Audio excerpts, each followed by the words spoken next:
Salutations everybody, it is Matty here today and I am fired up because we are talking about NieR. Finally, we are getting more in this series. NieR Automata is in my top 10 games of all time. I adore that series, and I had played the original NieR back when it released in the US in 2010. But a lot of folks are confused. What is NieR Replicant? What does it stand for? Where does it land in the timeline? What's the difference between the one we played in the US in 2010 versus what's coming out now? What's going on with all this? That's the goal of today's video, to explain all the NieR things happening. So let's begin. When the US saw NieR for the first time, it was called just that, NieR, as you can see on the box art here. However, the version we received was Japan's Xbox 360 version called NieR Gestalt. In NieR Gestalt, you played as the father of Yona, whose daughter has succumbed to an illness called the Black Scroll. In search of a cure, you'll learn more about what's happened to the world and how it's been ravaged by this disease. Now, on the PlayStation 3 in Japan, they had another version that launched called NieR Replicant simultaneously. This release never saw a Western audience until recently with this remastered announcement. In this version, you play as, instead of the father of Yona, the brother of Yona. The way I translate this into something more familiar for folks who are a bit confused is, think of Pokemon. Each time that series has a new release, there's always two different versions with slight differences. That's what happened here with NieR when it first released in Japan. As you can see here, the dialogue plays out slightly different thanks to localization, but the end result is always the same. It's Yona asking for NieR to bring her back a book. So you'll likely hear people around the community saying Father NieR in reference to Gestalt and Brother NieR in reference to Replicant. Okay, got all that? Because it cuts a little deeper where things can get really confusing. Don't worry about it.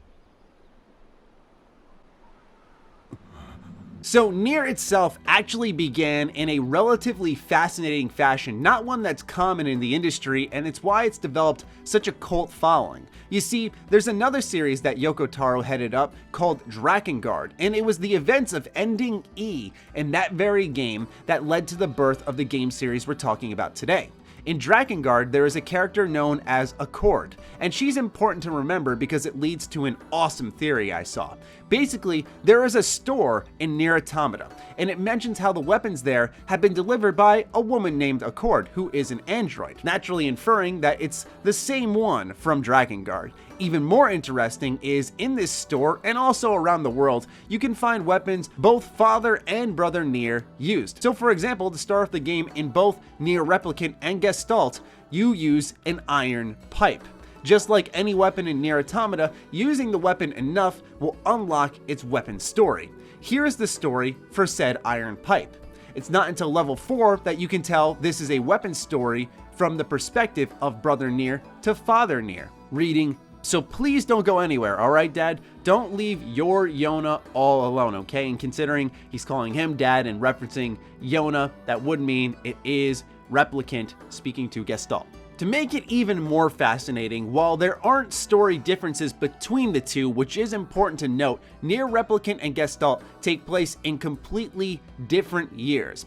Yoko Taro's reasoning for this being that they're not parallel worlds, but one of the patterns of the world being repeated. So it's a bit of a philosophical decision rather than an actual lore reasoning. So this could mean that Accord was time traveling to import these weapons and connect all the universes. It's wild, honestly, and it's why, once again, so many people love what Yoko Taro creates. It's crazy, it's different, and that's where NieR and Drakengard have come from. Alright, to just summarize, essentially, NieR that you played back in 2010 and the one that released in Japan on the PS3, Replicant, are only different in protagonist and some bits of dialogue. Ultimately, they meet the same ending, but they are relatively the same exact game. So if you have played NieR from 2010, you have played Replicant, just you're gonna have a different character. But I would be regretful if I did not mention that the original NieR did have a DLC release called World of the Recycled Vessel, and while it presented no new story, only challenge missions,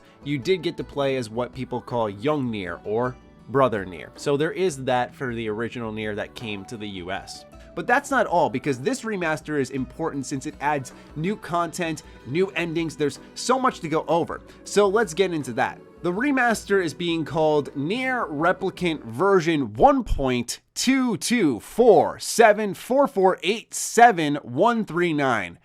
Yeah, I'm dead serious.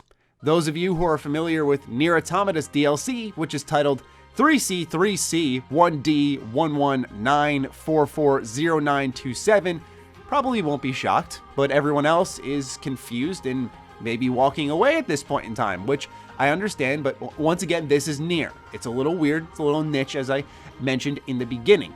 So for starters, who's making this game? Toy Logic is developing this remaster and bringing it to the PS4, Xbox One, and Steam. Considering the original developer of NieR, Cavia, is now defunct, we have turned to this talent. They are responsible for porting The Evil Within to the 360/PS3 hardware and Dragon Quest XI on 3DS. Now, given their familiarity with bringing titles already created to varying hardware successfully, I feel pretty confident this won't be a botched remaster. Keep in mind, remaster means this is a touch-up with some new content added in. If you're expecting something along the lines of a transformation scene between Resident Evil 2 and Resident Evil 2 Remake, your expectations are just out of place, simply put. The remainder of these details will come from a Google-translated Famitsu article, one that when I was reading pieces on NieR Replicant Remaster, I noticed that everyone was saying the details but not citing where they were from, so it was really hard to find this article, but I got my hands on it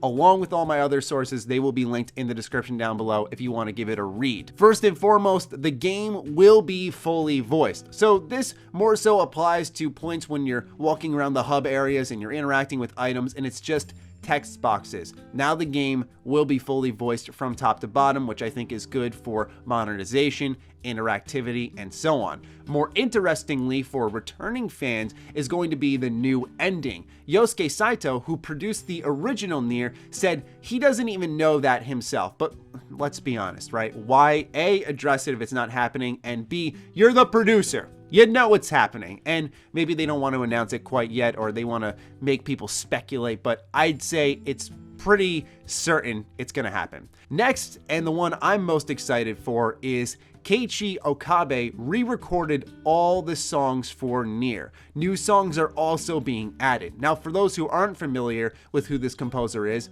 he had composed both NieR Automata and Drakengard 3.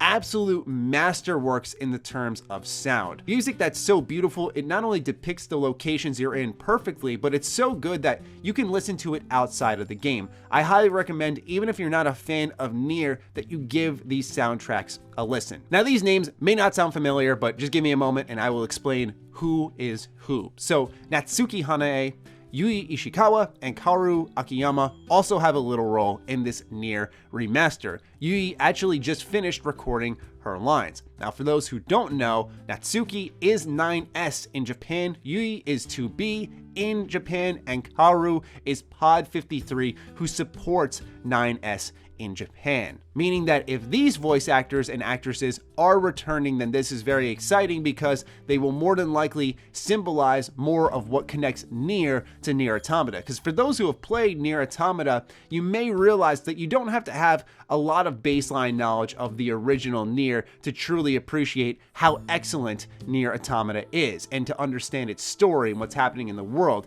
It does have subtle nods in the terms of some locations, those weapon stories, conversations. Like I mentioned, the reference in the weapon store itself is something that can go over people's heads entirely, but it's good nods for fans. Knowing that they'll be trying to bridge the gap a little bit more between these two is smart, first of all, because NieR Automata sold over 4 million copies. Meanwhile, the original NieR, I don't even think scratched 1 million. So there is a wide difference in popularity and knowledge of these games. So incorporating NieR Automata as much as possible into this NieR is going to be very important because some people may just hop in on namesake alone. With all that information, if you're still here sticking with me, number one, I do appreciate you, but number two, you're probably wondering, when is NieR Replicant Remastered coming out? There hasn't been a semblance of a date. We can suggest that it's going to definitely be in 2020 because of all the consoles it was listed for. It's at Xbox One, PS4, and Steam. And given the fact that they have not referenced PlayStation 5 and Xbox Series X,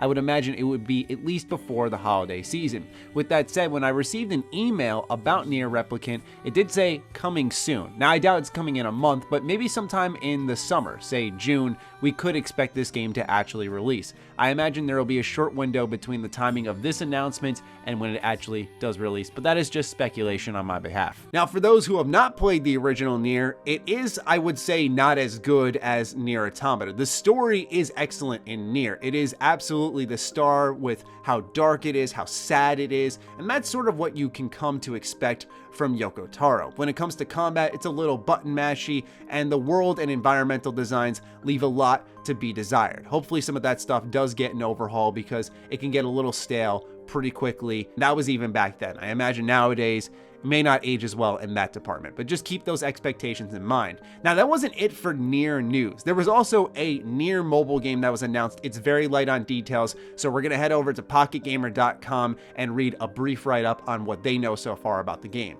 Reincarnation is the name of the game, and it looks to be a free-to-play title as pointed out by Destructoid. A rough translation of info on the site lists it as a price/monetization model as item charge system, basic play free. So it sounds like you play the game for free and it'll charge you for certain items in game.